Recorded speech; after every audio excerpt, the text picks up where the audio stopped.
बहुत समय पहले की बात है। एक राज्य में एक राजा रहता था जिसे सोना बहुत प्रिय था। वह हर दिन सोने की मूर्तियां, बेगम, बर्तन और गहने बनवाता रहता।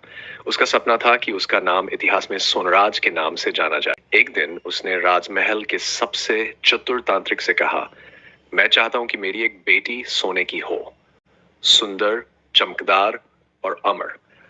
तांत्रिक ने चेतावनी दी, राजन, सोने की चमक ठंडी होती है, उसमें जीवन नहीं। पर राजा ने जिद की। कुछ समय बाद एक विशेष यज्ञ और जड़ी बूटियों से तांत्रिक ने राजा को सोने की एक सुंदर बेटी दे दी। वह चमकती थी, बोल नहीं सकती थी, हंस नहीं सकती थी, सिर्फ खड़ी रहती थी। राजा ने उसे सुवर्णलता नाम दिया। राजा उसे देखकर बहुत खुश। रानी बहुत दुखी थी। यह बच्ची तो जीवित ही नहीं है, उन्होंने कहा। पर राजा ने सबकी बातों को नजरअंदाज किया। एक दिन राज्य में भयानक अकाल पड़ा। राजा ने अपने खजाने से कुछ नहीं निकाला, लेकिन सोने की बेटी को महल में चमकने देता रहा। प्रजा भूख से मर रही थी। तभी एक दिन बिजली कड़की और महल में आग लग गई। सोने की बेटी पिघल गई और राजा बेहोश हो गया। होश आने पर उसने देखा, जिस बेटी के लिए उसने सब कुछ लुटाया, वह अब बस पानी जैसा बह चुका था।